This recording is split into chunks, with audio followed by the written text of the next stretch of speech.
Hello Vaidehi గారు, ఇప్పటిదాకా మన మొగుడుతో మాట్లాడాను. కాసేపు ఆగు, సరదాగా నీతో కూడా మాట్లాడాలని ఉంది.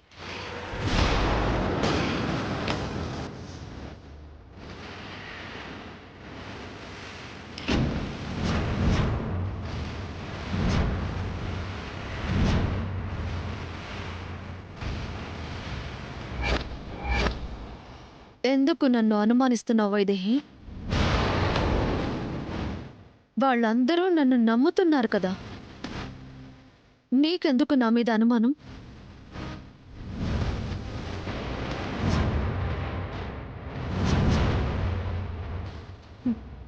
ఇప్పుడు నువ్వు పొరపాటు పడి నా మీద నిందలు వేసి తర్వాత నేనే మేనకోడలని నువ్వు నమ్మాక అప్పుడు జరిగిందంతా తెలుస్తుంది. ఎంత బాధపడతావు చెప్పు? అవసరమా ఇదంతా? ఏంటి? నువ్వు మీనకోడలివా? నువ్వు మీనకోడలివా?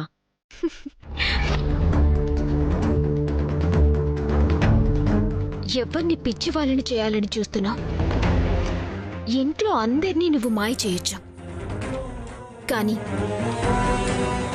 నన్ను మాత్రం మాయ చేయలేవు. ఈ ఇంటికి సంబంధించి ప్రతి వివరము తెలుసుకొని ఇంత సులువుగా ఇంట్లోకి వచ్చావంటే ఇది నీ ఒక్కదాని పథకమని అనుకోను. దీని వెనక చాలా పెద్ద బుర్రలే ఉన్నాయి, చాలా శక్తులే దాక్కున్నాయి. అందరూ కలిసి నిన్ను ఈ ఇంటికి పంపించారు. అందరి బండారం బయట పెడతాను. Cool cool. ఎందుకు వైదేహి అంత ఆవేశపడతావు? సమస్యని సామరస్యంగా పరిష్కరించుకుందాం. సరే, నీ అనుమానం ప్రకారమే నేను దొంగ మేనకోడల్ని అనుకో. ఎలా రుజువు చేయగలవు చెప్పు? రుజువు చేస్తా. ఎక్కడ తీగ లాగితే డొంక మొత్తం కదులుతుందో తెలుసుకుని మరీ లాగుతా. అందరి బండారం బయట పెడతా. ఈరోజు అందరి ముందు నువ్వు అనాథవి కాదని రుజువు చేయలేక పిచ్చిదాని కావచ్చు, కాని నువ్వు అబద్ధమని తెలిసి కూడా ఎలా వదిలేయగలను? ఎంత కష్టమైనా, ఎన్ని అవమానాలు ఎదురైనా నిజం బయటపెట్టి నా కుటుంబాన్ని నేను కాపాడుకుంటాను. నీ వల్ల కాదు వైదేహి. నువ్వు తలకిందులుగా తపస్సు చేసినా నేను మేనకోడల్ని కాను అన్న సంగతి నువ్వు రుజువు చెయ్యలేవు. నేను అమాయకురాలని అందరూ అంటారు శ్రవంతి. అమాయకురాలిని, కాని ఎవ్వరైనా నా వాళ్ల జోలికి వస్తే మాత్రం ఎక్కడా లేని తెగింపొస్తుంది. తెగింపుకి తెలివితేటలా అవసరమేముంది చెప్పు? ఎంతవరకైనా వెళ్లేలా చేస్తుంది, ఏదైనా సాధించేలా చేస్తుంది. నీ విషయంలో కూడా సాధిస్తాను, సాధిస్తా. అది చూద్దాం. అయినా ఇప్పుడు నీ పరిస్థితి ఏంటో తెలుసుకోకుండా నువ్వు మాట్లాడుతున్నావు. ఇంట్లో వాళ్ళు కాదు కదా, చివరికి తాళి కట్టిన నీ భర్త కూడా నిన్ను నమ్మే పరిస్థితుల్లో లేడు. ఏం చేయగలవు? చూద్దువు గాని ఏం చేయగలను చేస్తాను.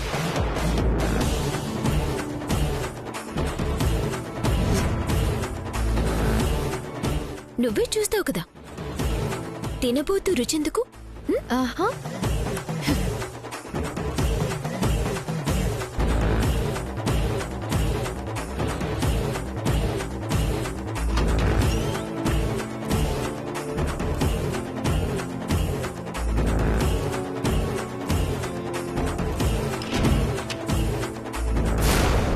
ఇదేదో చేస్తుంది. ఇంతకీ తనేం చేస్తుంది? చూద్దాంలే.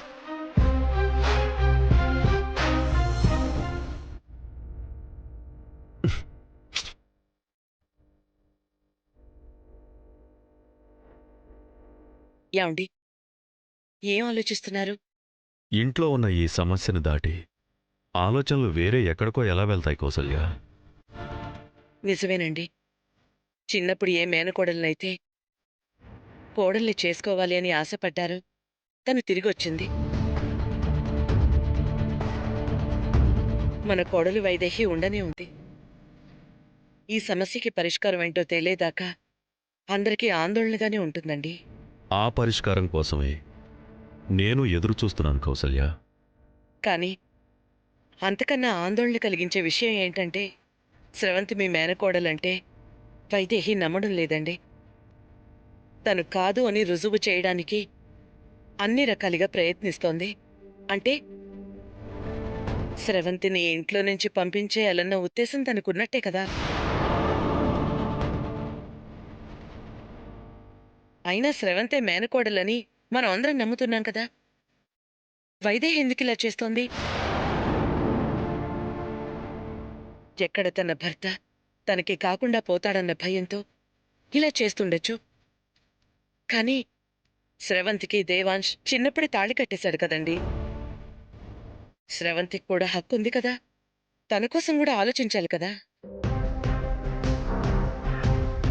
ఆలోచిస్తున్నాం కాబట్టే పరిష్కారం కోసం ఎదురు చూస్తున్నా కౌసల్య.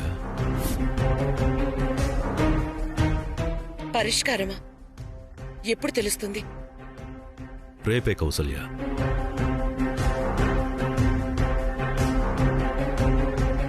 గురువుగారు రేపు పరిష్కారం చెప్తానన్నారు.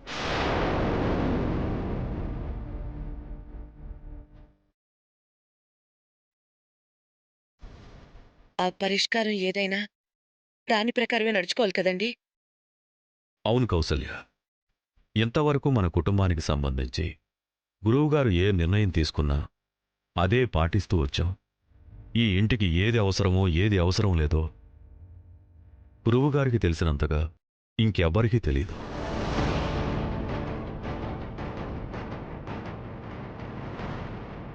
ఏం చెప్పినా సరే మన ఇంటి మంచి కోసమే చెప్తారు.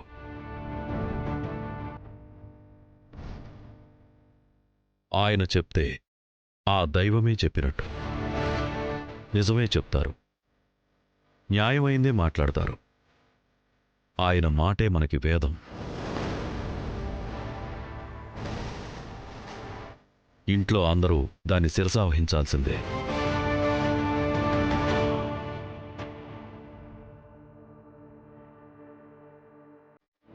గురువుగారు మావయ్య గారు చెప్పినట్టు అంతటి శక్తిమంతులే కాబట్టే నేనాయన భార్యనని తెలుసుకుని నన్ను పెళ్లి చేసుకోవచ్చని చెప్పగలిగారు. అంటే ఇప్పుడు కూడా ఆయన నిజమే చెప్తారు. స్రవంతి అసలు మేనకోడలే కాదు కాబట్టి, స్రవంతితో చిన్నప్పుడు ఆయనకి పెళ్లి జరిగే అవకాశమే లేదు కాబట్టి, ఎట్టి పరిస్థితుల్లో స్రవంతికి ఆయనకి భార్య అయ్యే హక్కుందని చెప్పరు. నేను మాత్రమే భార్యనని, నాకే హక్కుందని చెప్తారు. ఇంకా నేను భయపడాల్సిన అవసరం లేదు.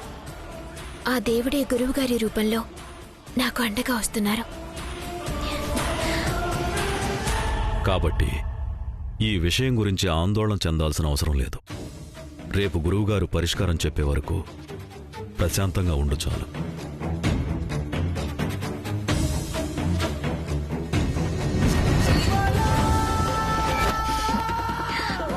అంటే రేపే పరిష్కారం రాబోతుందన్నమాట.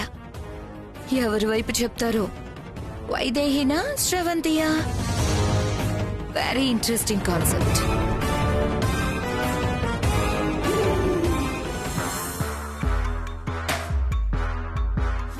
అంజీ, ఏంటమ్మాయి గారు? బావకి పుట్టగొడుగులంటే ఇష్టం కదా. అవునమ్మాయి గారు, అబ్బాయి గారికి అవంటే చాలా ఇష్టం. ఎందుకండి? రేపు నా చేతులతో నేనే ఆ కూర వండి బావకి పెడదాం అనుకుంటున్నాను. సాయంత్రం మార్కెట్కి ఫ్రెష్గా వస్తాయి కదా, వెళ్ళి తీసుకునిరా. అవసరం లేదంజీ, అవసరం లేదంజీ, అవసరం లేదంజీ.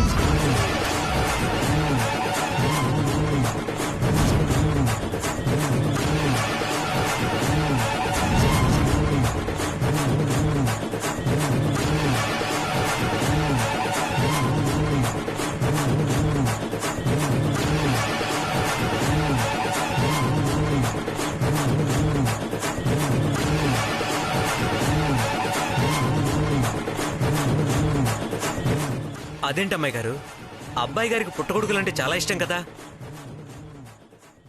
అంటే నేను వండడం ఇష్టం లేదేమో అంజీ. అదే నాకు సరిగ్గా వంట రాదేమోనని వైదేహి భయపడుతోంది. పర్వాలేదు వైదేహి, నాకు చాలా బాగా వంట చేయడం వచ్చు. నా చేతి వంట బావకి తప్పకుండా నచ్చుతుంది. బానే వండుతారంట అమ్మాయి గారు. వండడమేముందిలే అంజీ, ఉప్పు కారం సరైన మోతాదులో వేస్తే ఎవరి వంటైనా బాగానే ఉంటుంది. కానీ వండాలంటే ఇంట్లో ఉండాలి కదా. నువ్వెళ్ళంజీ. సరే అమ్మాయి గారు, అవసరమైతే చెప్పండి.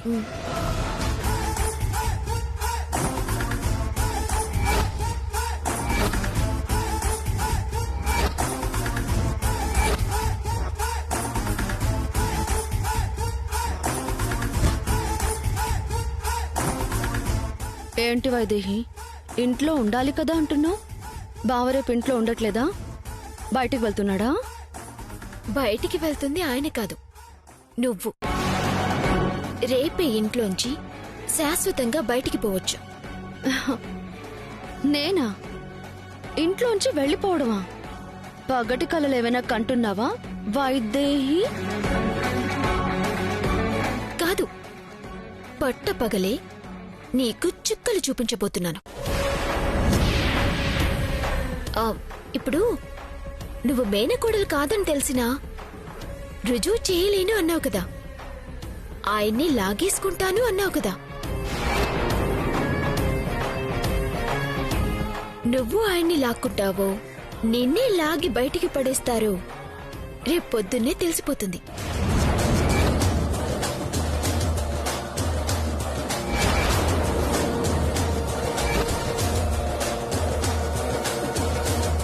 ఏంటి ఇంతలోనే ఇంత కాన్ఫిడెంట్గా మారిపోయింది? నేను మేనకోడల్ని కాదు అనడానికి రుజువులేమైనా సంపాదించిందా? ఏంటి ఉన్నట్టుండి వైదేహిలో ఇంత కాన్ఫిడెన్స్ ఏంటా అని ఆశ్చర్యపోతున్నావా? నువ్వు ఏ నిజాన్ని అడ్డం పెట్టుకునైతే ఏ ఇంట్లో అడుగు పెట్టావో అదే నిజం నిన్ను బయటికి పంపుతుంది. నువ్వు ఈ ఇంట్లో ఉండటం అసాధ్యం శ్రవంతి.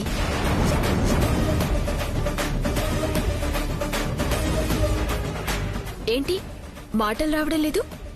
భయం వేస్తుందా? ఇందాక నువ్వు ఛాలెంజ్ చేసినప్పుడు నేనెంత ధైర్యంగా ఎదుర్కొన్నానో చూడు.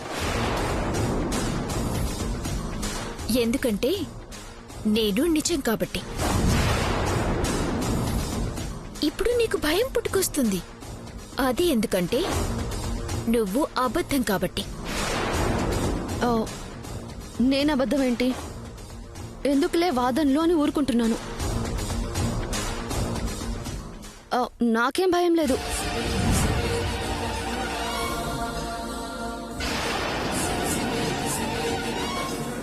నిజంగా భయం లేదా? నిజంగా భయం లేదా? నువ్వు లేదంటూనే ఉన్నా నీ కళ్ళు చెప్తూనే ఉన్నాయి ఎంత భయపడుతున్నావు. కాబట్టి మొన్న మావయ్య గారికి లెటర్ రాసి ఇంట్లోంచి బయటికి పోయావే, అలాగే ఈసారి లెటర్ ఏమీ రాయకుండా వెళ్ళిపో.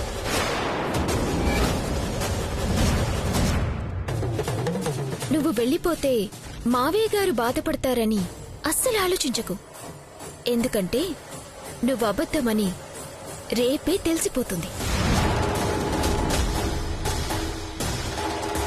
నీ అంతట నువ్వే పోతావో, నిజం తెలిసి అందరూ బయటికి గెంటేదాకా ఎదురు చూస్తావో నీ ఇష్టం. తేల్చుకో.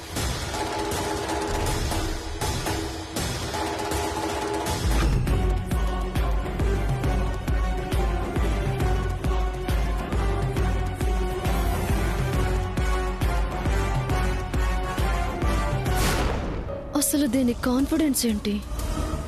ఏవో సరైన ఆధారాలు దొరికితే కానీ ఇంత కాన్ఫిడెంట్గా ఎవరూ మాట్లాడరు. అసలేం తెలుసుంటుంది?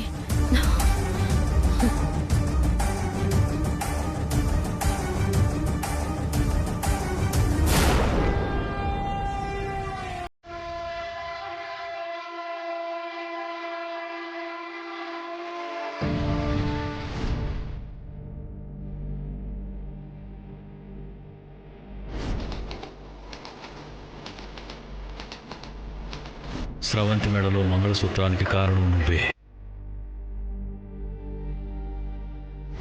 ప్రేమించిన అమ్మాయే భార్య అయిందని తెలిసి సంతోషంగా ఉండాల్సిన సమయంలో ఈ సమస్యలేంటి?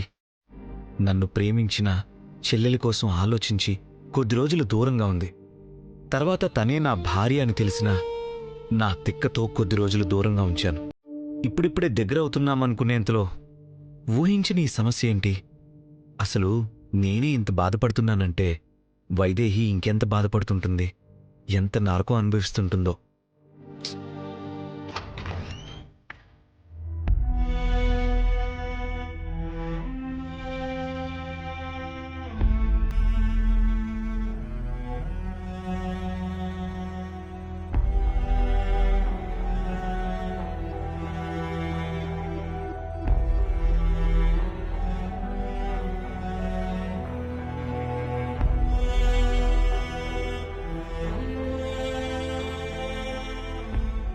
ఏవండి ఏవండి ఏం చేస్తున్నారు? బయట ఎవరినైనా చూస్తూ లైన్ ఇస్తున్నారా?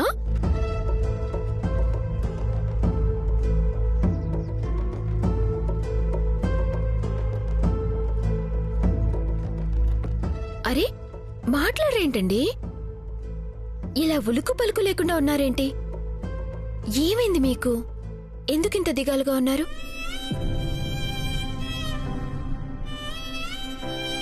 ఇలా దిగులుగా ఉండటం మీ మొహానికి అస్సలు నప్పట్లేదు.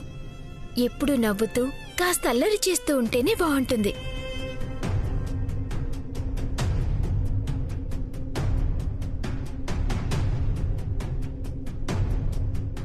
ఏంటండి ఇంత ఆశ్చర్యంగా చూస్తున్నారు? స్రవంతి వచ్చింది కదా, సవతైపోతుంది కదా, అయినా ఏడుస్తూ కూర్చోకుండా ఇంత హుషారుగా ఉందేంటని ఆశ్చర్యపోతున్నారా? అది కాదు. అదే ఏం లేకపోతే మీరెందుకింత దిగాలుగా ఉంటారు? చూడండి, నిజంగా వచ్చింది మావయ్య గారి మేనకోడలు. చిన్నప్పుడు మీరు తాళి కట్టిన అమ్మాయో అయితే మీరనుకున్నట్టే బాధపడుండేదాన్ని. కాని ఆ అమ్మాయి కాదు కదా, దొంగది, నకిలీది. నకిలీ మొహానికి నేనెందుకు భయపడతాను చెప్పండి?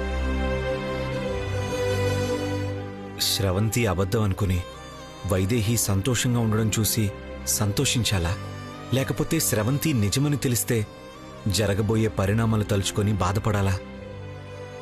అరే, నేనింతగా చెప్తున్నా మీరింకా అదే మూడ్లో ఉన్నారేంటి? నేను స్రవంతి గురించి ఆలోచించడం లేదు. మీరు ఆలోచించి మనసు పాడు చేసుకోకండి.